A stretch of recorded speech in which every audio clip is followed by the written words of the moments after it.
Quatrième édition de Le Mans Story ce week-end sur le circuit Bugatti pour les amateurs de véhicules de collection. Le guide Henri Boileau sort un carnet de voyage sur la vallée du Loir. Et puis voici une idée originale de sortie pour vos week-ends ou vos vacances d'été, une sortie en montgolfière avec Air Touraine.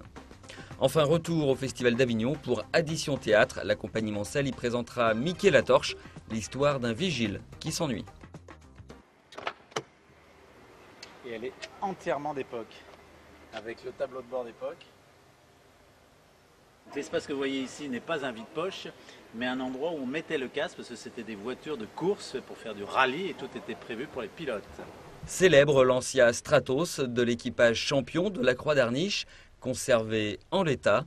C'est l'un des bijoux de Le Mans Story à découvrir ce week-end sur le Bugatti. Un peu plus loin, une autre perle, cette Lola de 1966, aux courbes généreuses, à la sensualité toute féminine, amoureusement bichonnée par son propriétaire. C'est une voiture mythique, c'est une voiture qui a fait Le Mans, c'est une voiture qui est chargée d'histoire, qui a un bruit extraordinaire, c'est une mélodie à elle seule.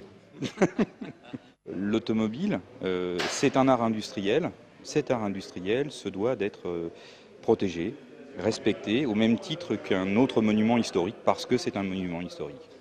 Le Mans Story accueille tous les 2 ans ces passionnés, ces gentleman drivers venus de toute la France.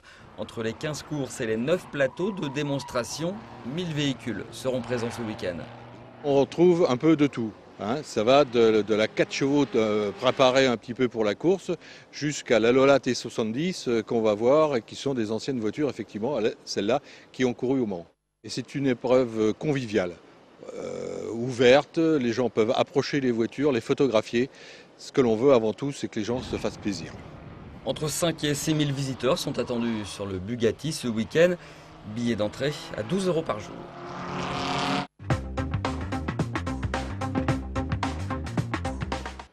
Peugeot l'a annoncé hier, la marque Lyon a retiré sa réclamation contre Audi. Les Français considéraient que la R15 ne remplissait pas une partie des exigences techniques du règlement de l'ACO. Ils avaient porté réclamation auprès des commissaires, c'était juste avant la course.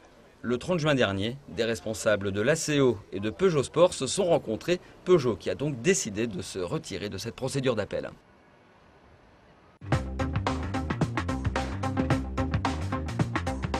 C'est la semaine des recrutements au MSB. Dernier en date, celui de Guillaume Yango, un intérieur de 110 kg pour 2,03 m. Âgé de 27 ans, Yango a joué les 8 dernières saisons à l'étranger. Il a terminé la saison dernière à Trikala, en Grèce. Il sera la doublure de JP Battista au poste de pivot. Au MUC, on continue de miser sur la jeunesse avec la signature annoncée hier soir de Patrick Ekeng. Cet attaquant camerounais de 19 ans jouait auparavant à Yaoundé. Il s'est engagé pour 3 ans avec le club sartois. On l'avait quitté avec son guide de balade sur Le Mans. Henri Boileau revient avec un nouveau carnet de voyage sur la vallée du Loir cette fois. Son pays natal, qu'il connaît par cœur. On passe par des lieux connus comme le Chêne Bop dans la forêt de Bercé ou comme la tour Jeanne d'Arc qui surplombe la Chartre sur le Loir. Mais il y a aussi des lieux moins touristiques comme cette place de Saint-Pierre-du-Lorouër. Le grand plaisir, ça a été finalement de reparcourir cette belle vallée depuis Vendôme en Loir-et-Cher jusqu'à Bazouges et de se placer un petit peu comme un touriste dans son propre pays. Mais c'est un peu ça au Mans aussi. Si on regarde différemment les choses, qu'on a ce regard un petit peu décalé, touriste de cette façon-là, bon, dans un tourisme de proximité, finalement, on est très heureux. Et on fait toujours des belles découvertes, comme cette jolie terrasse de café dans un village qui revit très très bien aujourd'hui, Saint-Pierre-du-Lorouër. Et qui a été la jonction, c'est symbolique, il est la jonction entre nos 2 aquarellistes. Donc c'est vraiment le plaisir d'être un touriste dans son pays. Le carnet est illustré par Fabien Petit et la sœur d'Henri, Marie-Liesse Bertre, qui ont croqué à l'aquarelle ce voyage à travers la vallée du Loir. Il ne faut pas aller trop loin, parce que c'est vraiment, on est dans le carnet de voyage, donc c'est un travail que j'avais déjà fait, mais assez différent quand même, parce qu'il faut savoir s'arrêter au bon moment. C'est-à-dire pas travailler à la façon d'un vrai tableau sur lequel on pose vraiment beaucoup de détails. C'est un autre genre et j'aime beaucoup faire ça. Tiré à 2000 exemplaires, le carnet de voyage sera en librairie dès ce week-end. Il coûte 14,90 €.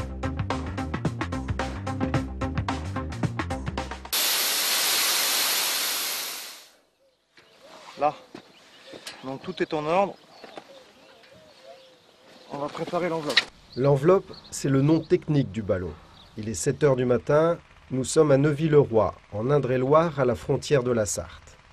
Philippe Fabregat prépare la montgolfière. Il amarre les 12 câbles avant de gonfler l'enveloppe. Celle-ci peut contenir jusqu'à 3000 m3 d'air.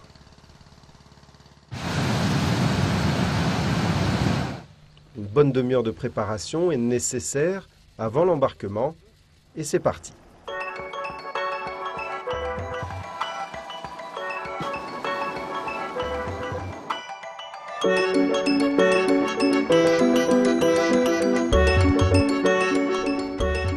La montgolfière décolle tranquillement du sol pour atteindre rapidement un palier de 300 mètres.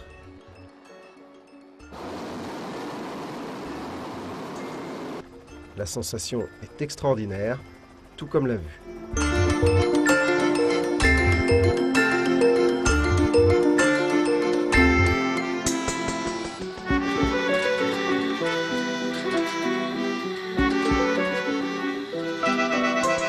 Là, on fait 30 km/h. Normal, hein? Ouais, on se rend pas compte. Hein.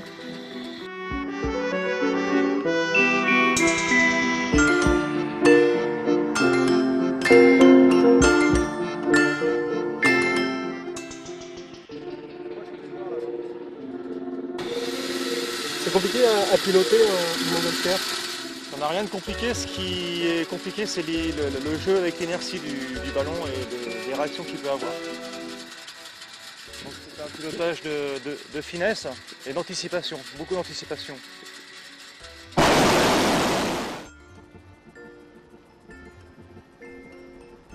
Comme pour n'importe quel objet volant, les règles de l'air doivent être respectées. Éviter par exemple le survol des agglomérations ou, plus étonnant, faire attention aux élevages. Je vais utiliser le brûleur à vache, qui est beaucoup plus silencieux, enfin moins bruyant on va dire.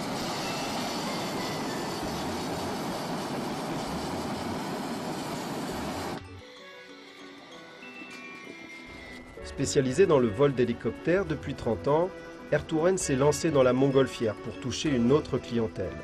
Le vol coûte 200 € par personne, c'est moins cher pour les groupes. Mais pour Nicole et Roland, un couple de marsons, cela vaut vraiment le coup.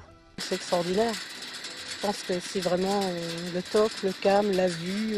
Qu'est-ce qui vous surprend le plus? Quand le brûleur ne fonctionne pas, le calme. Le calme, et puis je sais pas, c'est une sensation. On est vraiment dans les airs là. Pourquoi c'est calme quand effectivement le brûleur ne fonctionne pas? Parce qu'il n'y a pas de moteur, il n'y a pas de bruit aérodynamique. On est au balcon et on regarde. Le vol va durer 3/4 d'heure au-dessus des champs, des forêts, des propriétés. Il n'y a aucune sensation de vertige.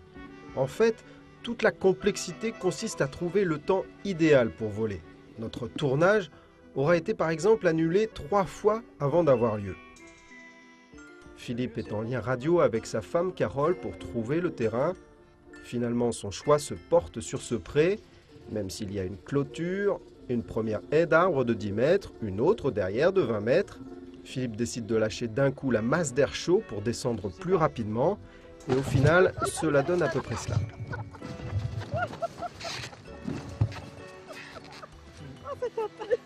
Retour sur le plancher des vaches, on en redemande. Et pour fêter cela, rien de tel qu'une petite coupette.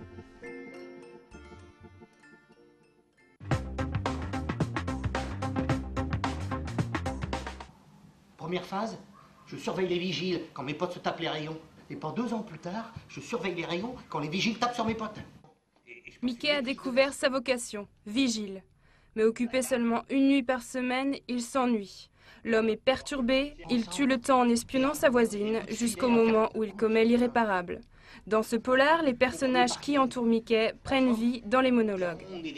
Il parle d'une personne, comment lui il la voit, d'une autre, comment lui il la voit, etc. Ce qui l'intéresse dans chacun ou ce qu'il déteste chez quelqu'un. Sa voisine, elle a un copain à un moment, donc évidemment tout de suite il le déteste, il le décrit comme un boucher horrible, gros, moche, qui lui tape dessus, enfin voilà, c'est ça qu'il voit lui. La compagnie Addition Théâtre retourne à Avignon pour la 3e fois. Les enjeux sont nombreux.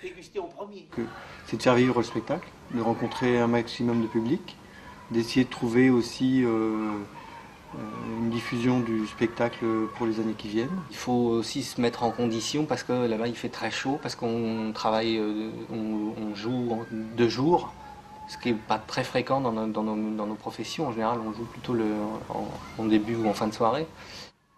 Loin du cadre des répétitions, décors et jeux de lumière sont attendus au Festival d'Avignon pour les 11 représentations de Mickey la Torche du 21 au 31 juillet.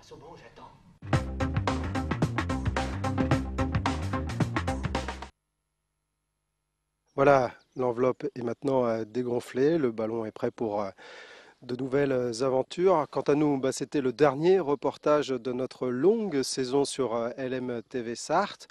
Le soleil est là, le champagne est au frais, donc bonnes vacances à tous. Et quant à nous, on se retrouve le 24 août pour une nouvelle session de l'info. Au revoir, bonnes vacances surtout.